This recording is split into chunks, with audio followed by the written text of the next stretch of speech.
শহীদ আল্লামা দেলাওয়ার হোসাইন সাইদি রহমতুল্লাহ আলাইহি যদি বেঁচে থাকতেন, আজকের এই সিলেটের ময়দানে তিনি আসতেন। কোরআনে কারিম শুনে হাজারো মানুষ হয়তো দিনের দিশা পেত, তো জালেমরা তাকে ধোঁকা দিয়ে জেল থেকে বের করেছিল, আমার সামনে দিয়েই বের করে নিয়ে গিয়েছিল।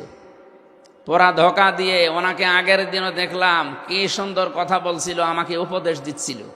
পরের দিন শুনলাম যে না, উনি অসুস্থ, পোড়াটাই বানোয়াট। যে বলছে আপনি অসুস্থ, চলেন আপনাকে হাসপাতালে নিয়ে যাই, ওখান থেকে চিকিৎসার মাধ্যমে আপনাকে ছেড়ে দেওয়া হবে। উনি তো আনন্দেই বের হচ্ছিলেন, কিন্তু জালেমদের দুর্বিসন্ধি যে এত গভীরে ছিল কেউ বুঝতে পারে নাই, উনি নিজেও টের পান নাই। এই জন্যে প্রিজন ভ্যান থেকে নামার সময় আমরা দেখেছি একটা তৃপ্তির হাসি দিচ্ছিলেন।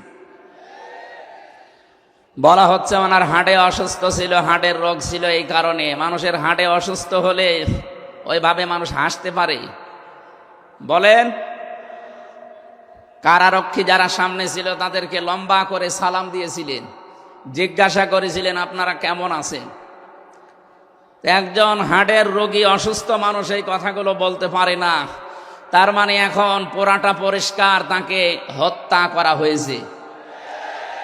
নবীজির কথা, দেওয়াল চাপা পড়ে মরলে যদি শহীদ হয়, সাপে কেটে মরলে যদি শহীদ হয়, নদীতে ডুবে মরলে যদি শহীদ হয়, গাছের নিচে পড়ে যদি মরে শহীদ হয়, অ্যাক্সিডেন্টে মরলে যদি শহীদ হয়, যাকে অন্যায়ভাবে মেরে ফেলা হয়েছে অবশ্যই তিনি শহীদ।